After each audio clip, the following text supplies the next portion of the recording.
And I'm also going to go ahead and record for us today so that if there's anyone not there or anyone else you'd like to share this with, you'll be able to. And I will send all the slides and the link to that recording along to you as well. Thank you. All right, should I get started? Sure. Yes, feel free. Okay. Thank you for letting me come and talk to all of you. Kristen told me that you wanted to learn a little bit about kind of the why the Stuart Safe program, kind of some of the results we've had, and how to use some of the resources and what's available. So that's kind of what I put together for you. Next slide. And so this is kind of like our agenda for today. Just some housekeeping. Kristen, if there's something in the chat that somebody puts in, just, you can stop me and just ask the question. This is pretty open, so you guys can ask questions along the way for whatever you have. And I can't really see you, so I'm a little blinded. So just, have to speak up if you have a question or something like that. Next slide. So I work in the emergency room at Cincinnati Children's Hospital. And unfortunately, we see some of the bad outcomes of some of these cases. And so this was a case that we saw. It was a 15-year-old boy who went to his primary care provider. He went in for a sports physical. He just wanted his form completed. He was a football player. The anticipatory guidance that was discussed when they went back and looked at his chart, he was obese. He was over the 95th percentile for weight. They talked about sports readiness. He was about to get his driver's permit. They talked about driving safety, and they went through a HEDS assessment, which was like, your home, education activities, drugs, etc. They didn't screen for depression or suicidality. There was no discussion of home firearms and lethal means storage. And there was no discussion of recent stressors or coping skills that he might have, because they just assumed he was there for just a sports physical. Next slide. EMS came out to his house a few days later. He was found with a single gunshot wound to his head, and he was pronounced by EMS dead upon arrival. Next slide. What they learned when they talked more with the family was that the family had a firearm stored next to the parents' bed in a nightstand.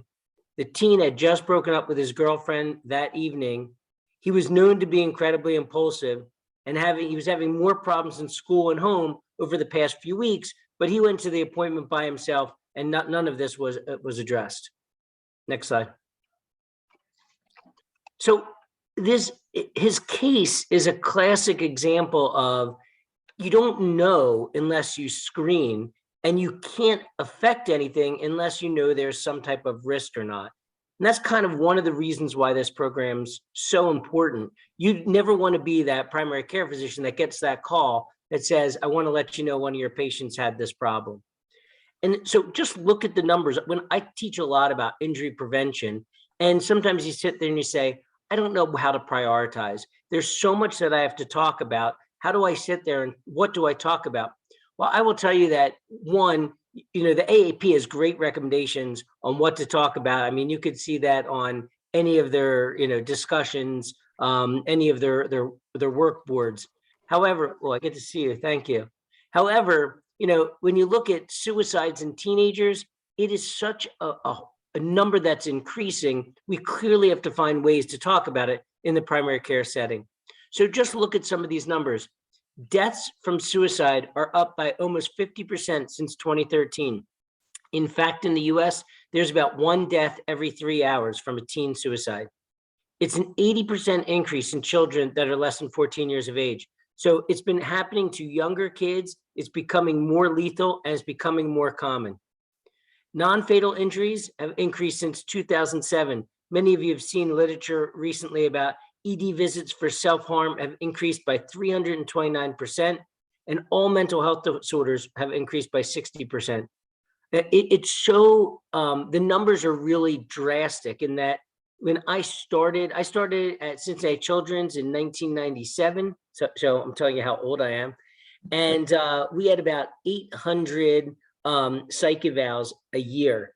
We now see 800 psych evals a month in our emergency department. So the numbers are just astronomical. And if we can kind of screen and get resources in, they won't even have to go to the emergency department. And then in 2019, they did a youth behavioral risk survey, and close to 9% of youth said they attempted suicide, and almost 20% considered suicide. Next slide. It's funny, as I said, I talk a lot about injury prevention, and the board question used to always be, what's the #1 cause of death for teens? And it's always been motor vehicle crashes. But as you can see, more recently, firearm injuries are over and surpassing motor vehicle crashes, which is sad, right? Because there are so many cars out on the highway, the speed of the car, the lack of being able to, driving skill, yet firearm related injury is increasing dramatically. Next slide. And it's no different in Ohio. I mean, if you take a look at suicides in Ohio, we've had close to a 30% increase since 2010.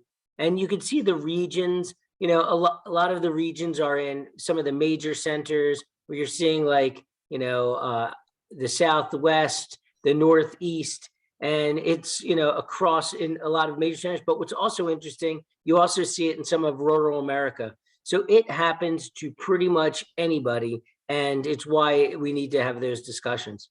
Next slide. And so I just told you about it's a problem, right?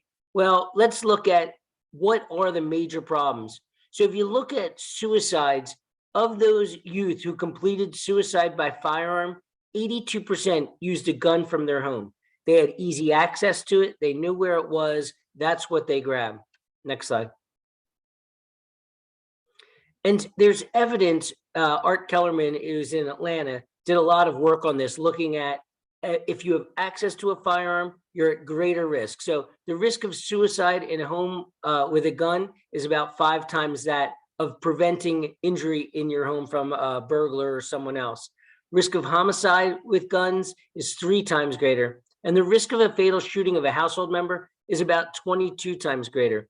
In fact, when you take a look, the majority of kids that are shot that are under 18, it's either if they're a teenager, it's self-induced, or if it's a younger family member, it's a friend or another family member that ends up pulling the trigger. Next slide. And here's the main problem is the presence of a firearm at home increases the teen suicide risk, even if there weren't previous psychiatric diagnosis. So, at any given time, 25% of teens say that they're depressed. So got into a fight last night with their parents, broke up with their boyfriend or girlfriend. They all of a sudden didn't make the cut in whatever extracurricular activity that they're in. And so all of a sudden they feel depressed. They don't have significant resilience. And so they're depressed and you wouldn't know it. They might not have a previous psych diagnosis. That's why we always need to screen and we always need to keep on top of our kids. Next slide.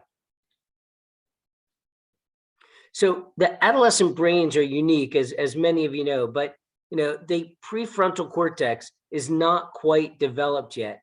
So they're still learning on how to make decisions. They can make decisions, but they don't list all of the problems and consequences of their decision. So we need to communicate the why and focus on the safety. So, we need the brain health of, hey, look, here's some resilience. Here's some things that you can work on to get over this concern that you have or this initial worry that you have. Next slide. And so what we really are trying to recommend is, as providers, we should screen and ask about depression and suicide. We should talk about lethal means counseling for everybody, and community resources and mentoring should be able to be provided. So if you think about it, as we just mentioned, 1, access to a firearm in the home increases the risk of the teenager being able to harm themselves or harm others. If they know that there's a gun that is accessible, 82% that want to commit suicide will use that family gun. So by limiting that access is essential. And by asking about depression and suicidality, we can actually make a difference to talk about it. So we should be asking everyone, we should be discussing lethal means for everyone and providing resources and mentoring, especially when it's recommended. Next slide. And so, when we talk about lethal means counseling, barriers make a difference. So when you look at injury prevention, right, we always teach even about, let's say, drowning prevention in toddlers, okay? The best and easiest thing to do is not have a pool, right? So if you have no pool or they have no access to water, they're not gonna have a drowning event. It's the same thing for firearms, safety and suicides.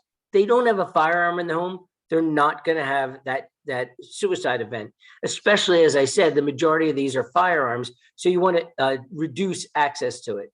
However, it's not gonna happen. We're not gonna have houses that don't have pools. We're not gonna have houses that don't have a firearm.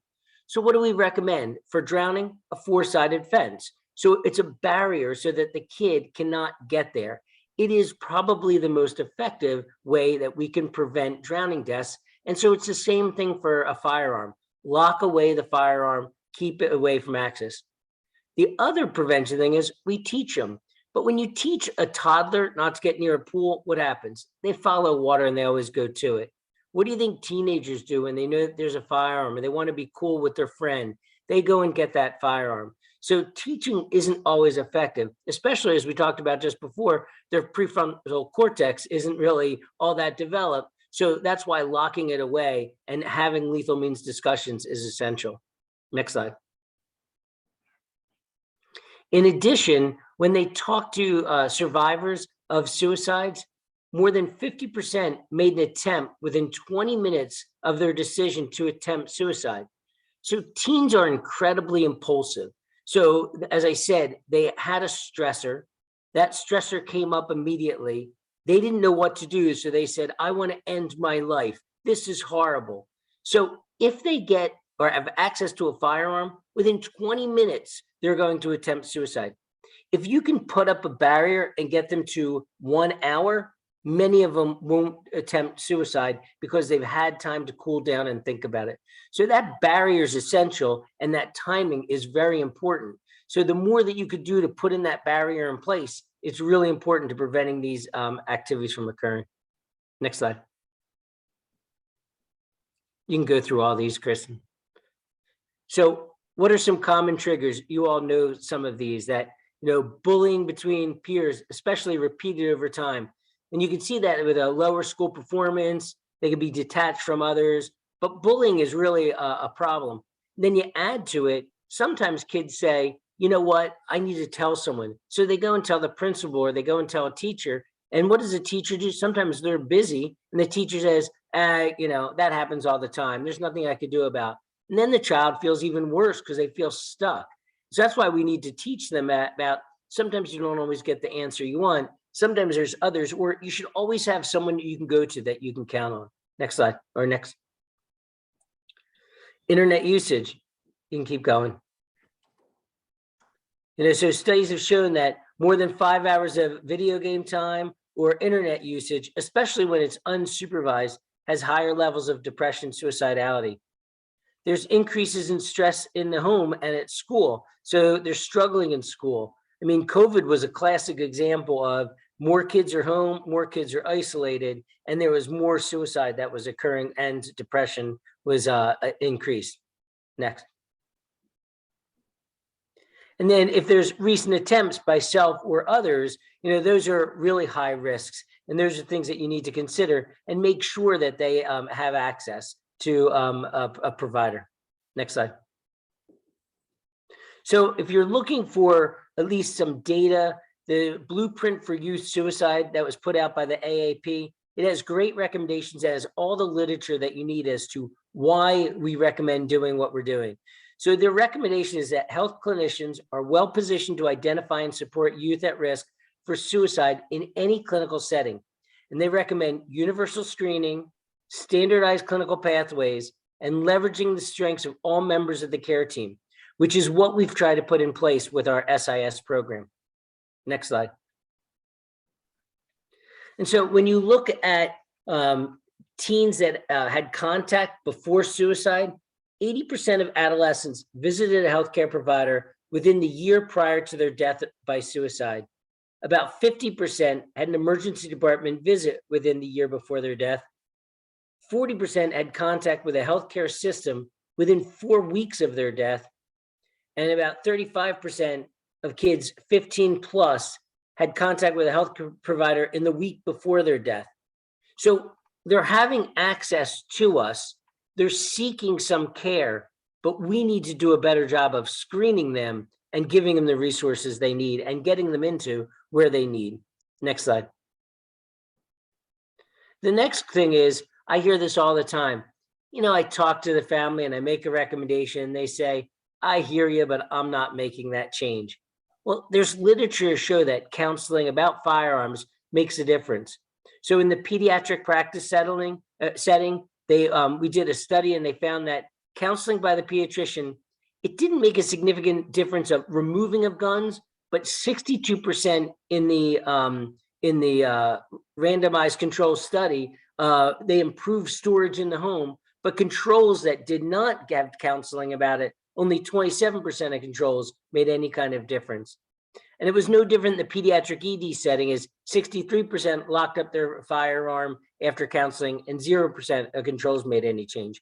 So as I said, in all practice settings, it's important, as well as the primary care, as well as the EDs. This is something that's so prevalent. We need to get ahead of this and we need to have these discussions.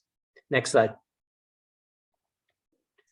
And so also in that blueprint that I recommended before, there's a nice paragraph as to why the recommendation for screening for depression is not enough. So when they looked at the PHQ-9, which is what a lot of people use for depression screening, they missed about 36% of pediatric patients who screened positive for suicide risk. So that's why they're recommending that. In order to be very complete, we want the PHQ-9 and we want the suicide screen. The number of questions it adds are not significant, but if we're going to be missing close to 36% of these kids, we at least need to find a way that we can improve our screening, because we want tools that are incredibly sensitive so that we're not going to miss anyone. And that's why the recommendation is to kind of do both screens. Next slide. And so the age recommendations on this AAP blueprint are, if you're greater than 12, universal screening. And, you know, in the family practice setting where you guys are at, that's why we're trying to screen for ill visits as well as primary care, child visits, because we should be screening and it be universal screening for all kids that are 12 and over. Between 8 and 11, you might want to screen when clinically indicated, and under 8, you know, screening is just not indicated at this point in time. Unfortunately, we have to kind of look at 8 to 11, because as I said, the ages have gotten younger and younger over the last several years. Next slide. And so when we look at our suicide risk, right, we look at, one, we have to identify the risk at hand. We need to manage their safety. And the most important thing is develop an action plan. And some of those action plans are restrict access to lethal means. How are you going to do it? So that's why we provide gun boxes, because we have a lot of literature to show if you provide an item, it always jogs their memory more. And as a result, they can actually make that change. So we're giving something to improve their ability to make that change in their behavior. We also talk about increasing supervision for kids at home. And we also talk about communication strategies as well as action plans. So it's really simple. When you feel this way, who can you go to? Who can you trust? Within the first minute, here's the number to call. Here's what you text. Having a decent action plan with them makes a huge difference in being able to take care of the problems right away. Next slide. In addition, which is somewhat new, is by coding in our charting that we've had these discussions by doing a PHQ-9 or the ASQ, and you document that. Now, it's really dependent upon the healthcare provider itself, whether they reimburse or not. But the more that we keep putting it in our charting, the more that we keep pushing, and the more that we keep doing advocacy, that we try and get them to reimburse for the work that we're doing. So, in the past, people would say, look, I only have such a short visit. I know I'm supposed to do this, but I'm not even getting reimbursed for this.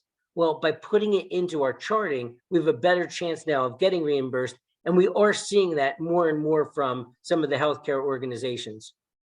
Next slide. So that's where we came up with our Stuart Safe project. So we recognized that this is a major league problem of teen suicide, and these are the population of kids that we're seeing.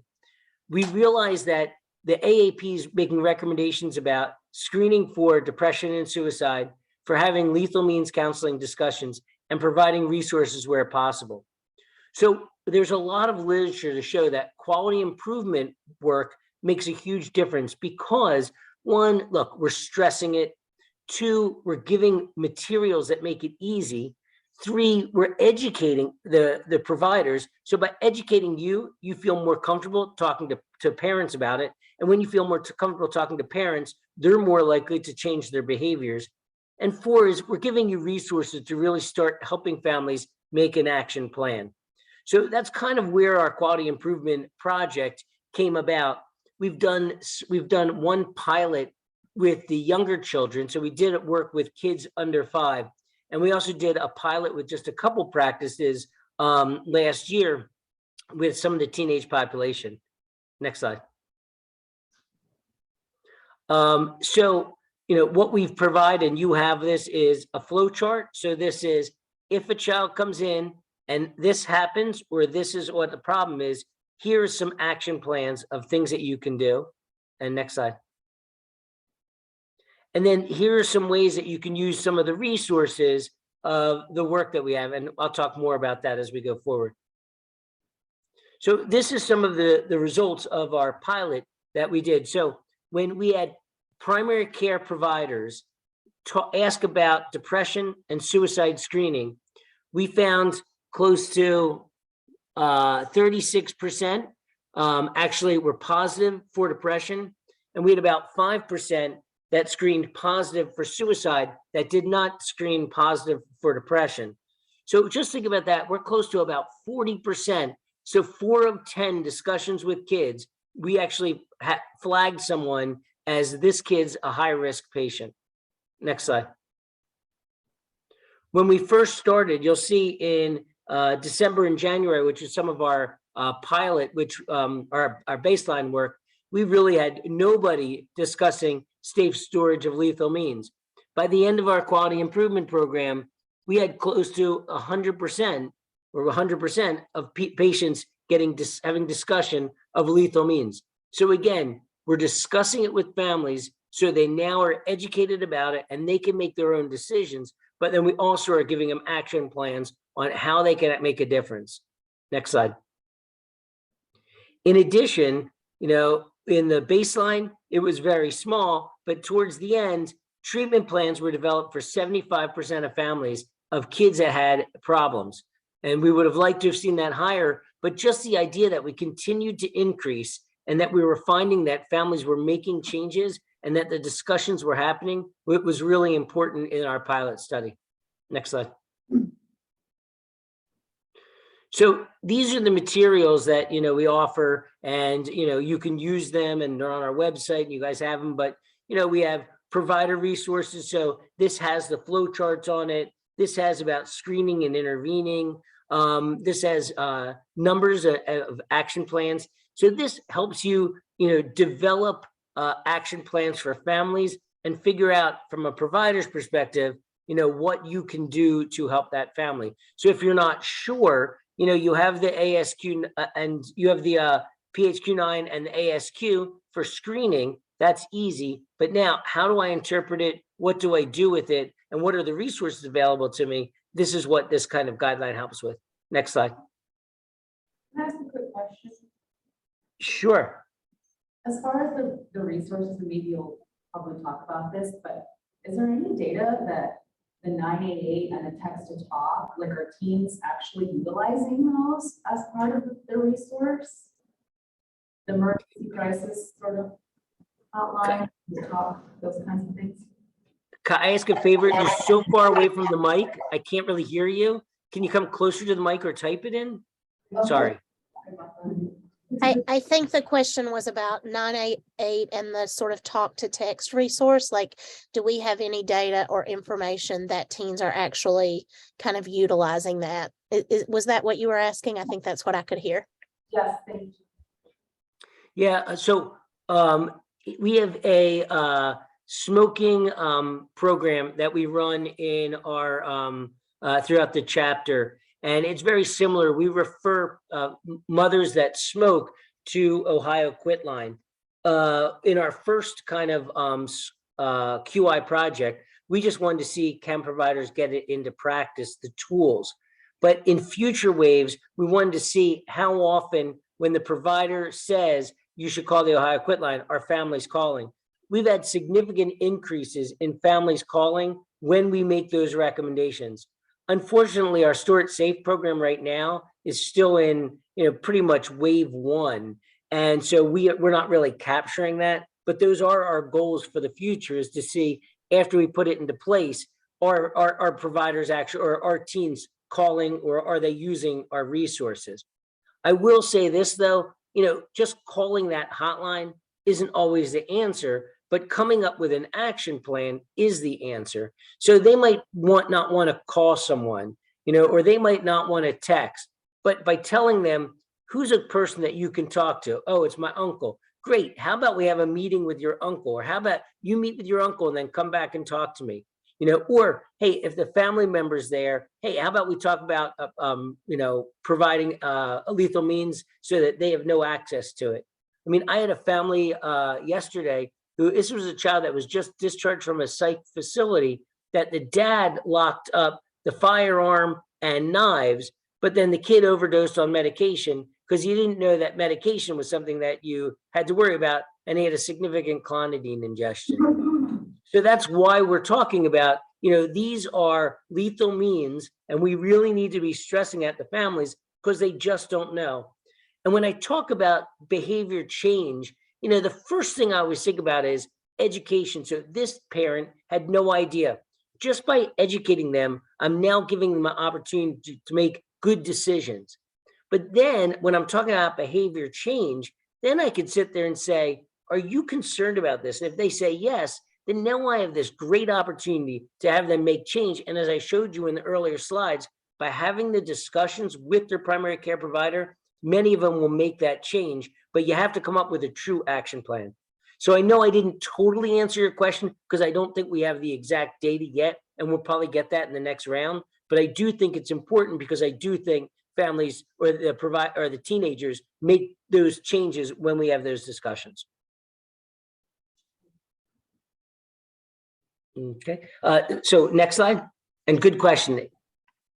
And then we've also developed these, which are rack guards, which, are good for the teenager themselves. That's something they can keep in their pocket, that give them some strategies, as well as by giving them these things like ways to take a break, as an example. Those are things that they can work on with, a provider, or they can work on with family members, or they can develop action plans at home. And these action plans are essential. So again, I do a lot of work in injury prevention. When you're talking about teen driving, as an example, if you go to our Ohio AAP website, we developed a teen driver contract. Because when you have a young driver, the graduated driver's license laws are very weak compared to what the true recommendations are. So of the 9 recommendations, they might only have 3.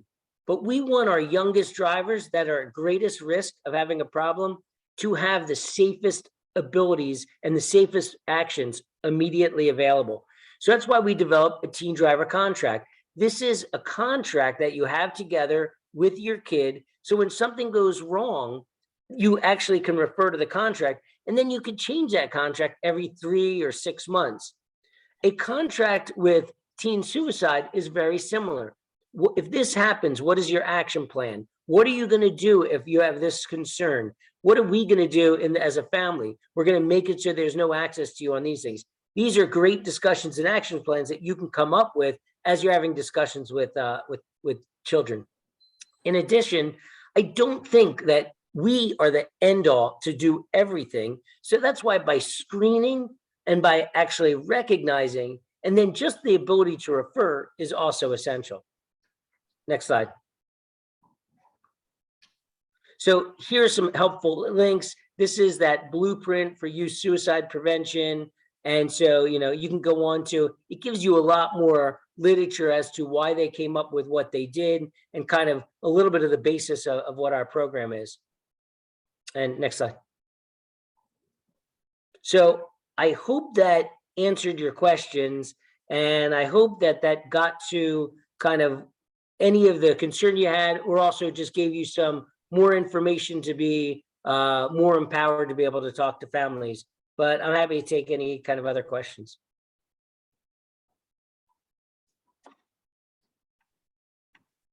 Thank you very much.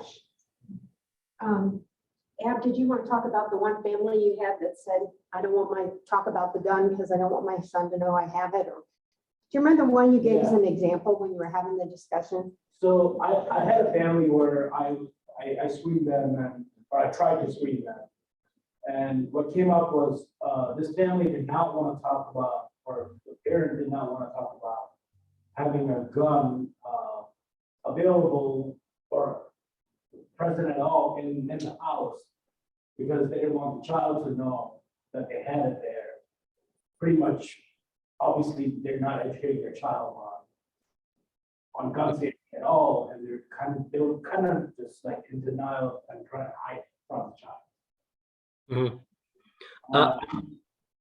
So I was wondering if you had any suggestions, like where I could better address that. Yeah, so there's a couple things I would say. One is the parent is naive that the kid doesn't know that they have a firearm, because the majority of kids, when they're polled in that behavioral youth survey, the majority of kids know that there's a firearm. In fact, there was a study that was done by a friend of mine in the late 90s. And what he did was he brought parents in and pretended to have a kindergarten meeting with the teacher. And he had the kid in the kindergarten class be able to walk around. And he asked them questions like, do you have a firearm in the house? What are the chances that your kid would find a firearm? If they found a firearm, would they even touch it? All the parents were like, they wouldn't find it, they wouldn't touch it. But in the classroom, there was a firearm to be able to test it. And close to 60% of kids found the firearm and 40% pulled the trigger. So, when they sit there and say the child doesn't know, if the child can find it and the child has a pretty good idea of where it is. So that's the first part. The second part is that's why we discuss lethal means counseling, right? So you don't always have to make it about guns and firearms. In fact, when we talk to firearm owners, many of them say, we don't understand why you're talking about firearms. Why would a pediatrician talk about it? And so then we talked about what's no different than pool safety. It's no different than any other barrier that we talk about to prevent injury. So they said, one, try and put it all together in a package. So when you talk about drowning and we talk about teen driving, that's when you talk about lethal means. And that's kind of how I would probably say it is, there are lethal means in every home. You have medications, you have you might have firearms, you have alcohol. These are things that need to be locked up for all teenagers, whether they're at risk or not, because as we said, 25% of all teens at any time are going to be depressed. And these are kids that don't have previous psych diagnosis. They could be a kid that's a captain of the football team. They could be a kid that's a valedictorian. It doesn't matter. That's why we talk about lethal means. So those are the two things that I would say. And I would really start addressing it more of lethal means and make guns as a part of it, but not the center of attention to it. Thank you. That was very helpful. You guys have anything else? Thank you very much for your time. We really appreciate it. Thank you. Thanks for being a part of this program. And seriously, all we want to do is get you to have some really good numbers so that you're really showing that you can make a difference. And, we always like to see that, we're really kind of, these programs are making a difference, as well as it makes a huge difference for your family. So we thank you for participating. And if you ever need anything else, please feel free to contact us. Thank you so much. Thank you, Kristen. Thank you again, and I'll follow up with the slides and the recording from today, Karen. Okay, sounds great. Yeah, Thank and thanks to you all for getting me those denominator numbers too. So we'll have your data charts back out to you shortly. Great, great. All right, Thank you. thanks. Thank you, Dr. Gittleman. Thank you, See you, Dr. Kristen. Bye, Bye. everyone. Bye.